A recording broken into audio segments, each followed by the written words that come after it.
So ito na mga kapakpak ang ingredients ng Match Boost ni Judge or Chicken Match Boost. Siyempre, curry powder, turmeric powder, black pepper, chicken cubes, paprika, at siyempre asin. Ito naman yung cinnamon stick, star anise, coriander seeds, cloves, at hale. Para sa pangkisa, meron tayo ditong bawang, tsaka ginger, luya ba? Sibuyas, kamatis, bell pepper, tsaka siling pahaba. So, umpisa na natin mag-isa mga kapakpak. Siyempre, meron tayo isang buong manok. Hinati ko lang yan sa dalawa. So, umpisa na natin magluto mga kapakpak.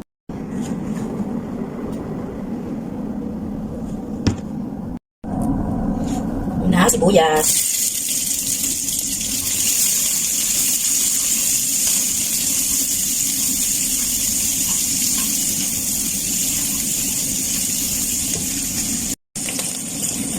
Tapos, bawang at luya. Mag-brown na yung sibuyas pa. Tapos, isunod natin itong cinnamon sticks, star anise, coriander seeds, cloves, tsaka hale. Palalabasin na natin yung aroma ng ingredients. Naamoy, ang sarap. Tapos, ilagay natin yung manok. Tapos, gigisahin natin. Pinigisa ko ito para manuot talaga yung lasa ng mga sakog. Pero, naiba na yung mga kutigyo na magluto ng matbok. Yung iba kasi nilalaga lang nila sa mga sakog at yung pinigisa ko talaga. Tapos, sunod na yung kamatis. Saka, ang bell pepper. Masarap na amoy. Diba?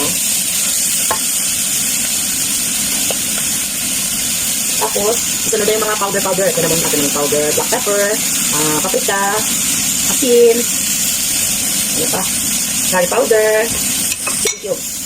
Halong mabuti din. Yun, tingnan nyo na yung diba?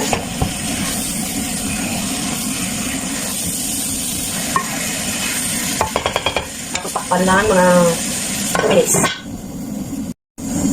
Pagkatapos ng 2 minutes, lumabas na yung kapas. Haluin lang ng kaunti. Diba? Sanggal, ito na yun. Ang ganda ng mukha niya. Manunuot na yung lasa, yung sarap. Diba? Ganyan na yung ano niya. Lumabas na yung kapas, naghalo ng balas pinalangkan. So, lalagyan na natin ng tubig. Yan. Tapos, ilagay na yung habang sili.